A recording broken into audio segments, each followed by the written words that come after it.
अध्यक्ष म्हणून सक्रिय काम केलं, मात्र आपण कुठेतरी राजीनामा देत आता भाजपचे इच्छुक उमेदवार म्हणून जायचं आपण फॉर्म घेतलेला आहे. काय एकंदरीत सांगाल, काँग्रेस सोडायचं काय कारण होतं आणि भाजपात प्रवेश केला? काँग्रेसमध्ये मागील 8 वर्षांपासून सक्रियपणे काम केलं.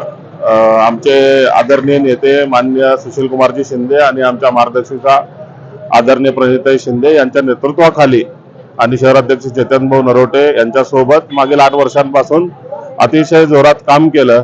परंतु कुठेतरी असं वाटलं की बाबा शहर उत्तरकडे ज्या पद्धतीनं आपल्याला काम करायची गरज होती किंवा ज्या ताकदीने उतरायची गरज होती त्या पद्धतीनं कुठेतरी मला काम होताना दिसत नव्हतं. आणि एकंदरीत माझे जे सगळे मित्र परिवार असेल, कार्यकर्ते असतील, जनता असेल, जनतेतून एकच आवाज यायला लागला की साहेब तुम्ही भारतीय जनता पार्टीच्या मधून इलेक्शन लढावी. आणि या सगळ्या कार्यकर्त्यांच्या जनतेच्या आग्रहाखातीर आज काँग्रेसच्या कार्याध्यक्ष पदाचा राजीनामा देऊन भाजपमधून मी उमेदवारी प्रभाग क्रमांक 4B ओबीसी पुरुष गटातून फॉर्म भरतोय.